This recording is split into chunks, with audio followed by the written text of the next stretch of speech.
I have to tell you, I could not have imagined today. It was indeed a time to act and a time to build up. Victor Hugo wrote centuries ago, "There is no greater power than an idea whose time has come." The time for a new multi-faith movement on sexuality and religion had come.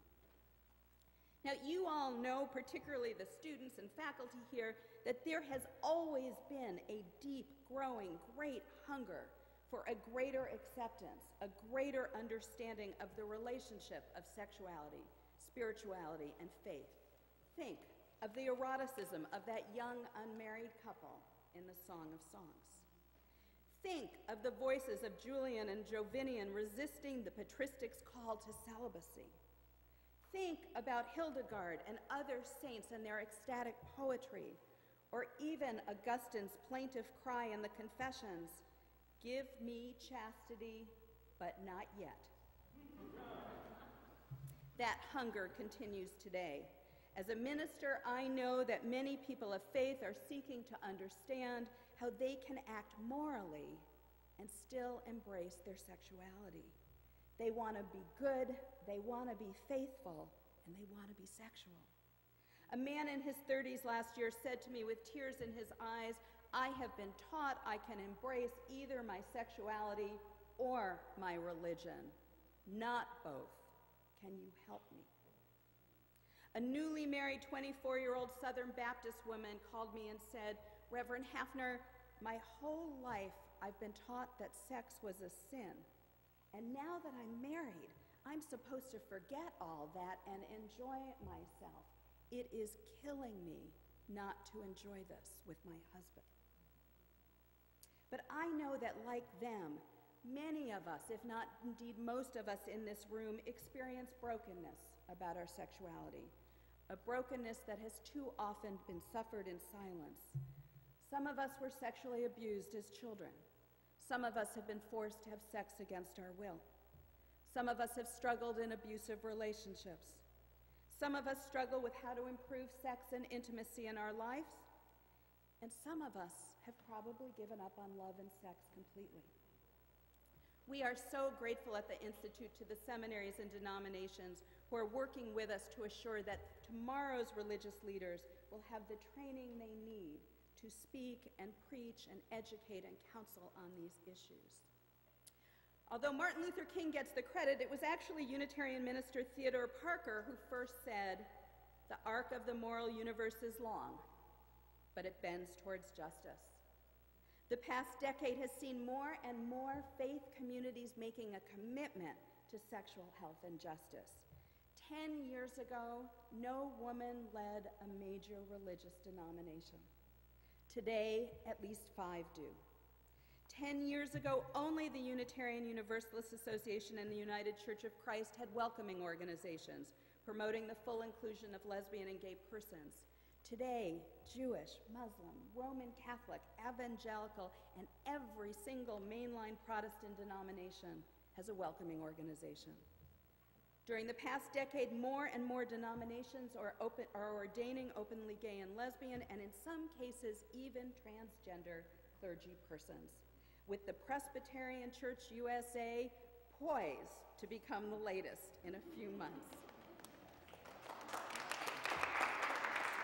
And even conservative religious communities are now working on addressing the global AIDS epidemic, sexual abuse and violence against women and children, forced childhood marriages, and sexual trafficking. The arc of the universe is changing. A vivid display of change came in the mail this week. How many of you have seen the cover of this week's Christian Century? See? It says, "Sex, a Sacramental View." Even for the Christian Century, sex sells. But it is hard to imagine this cover story a decade ago. Sexual justice issues are moral issues that demand our public, progressive religious response, our commitment to the most marginalized, to the most vulnerable, and our understanding that because life is precious, we must do everything possible impossible to see that it is not created carelessly means that we, as people of faith, must support contraception and sexuality education.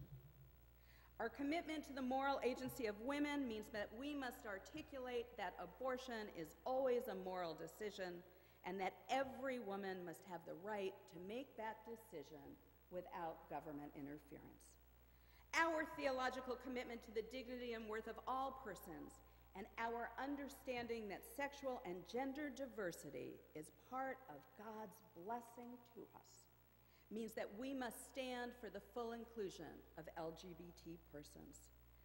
We, as theologians and religious leaders, must articulate that the sin is never sex, but sexual exploitation. The sin is never homosexuality, but homophobia and heterosexism.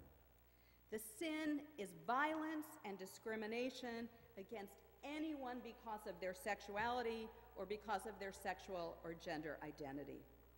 The sin is when any of us, whether we are heterosexual, homosexual, bisexual, male or female or transgender, the sin is when we make sexual decisions that hurt ourselves or exploit others. Today, the Religious Institute enters its second decade with a renewed commitment to assuring that all faith communities will be sexually healthy, sexually just, and prophetic. In a few minutes, we will ask you to join your voices and your hearts to affirm that you will stand with us as members of our Faithful Voices Network. Robert Kennedy Jr. wrote, and I'll admit I changed his pronouns a bit, "It is from diverse acts of courage and belief that human history is shaped. Each time people stand up for an ideal or act to improve the lot of others or strike out against injustice, they send forth a tiny ripple of hope. And crossing each other from a million different centers of energy and daring, those ripples build a current which can sweep down the mightiest walls of oppression, injustice, and resistance.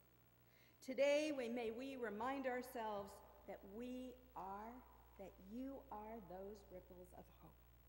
It is indeed a time to speak, a time to act, a time to build, a time to rejoice, and a time to recommit ourselves together to creating a world of sexual and spiritual wholeness. Amen. So may it be.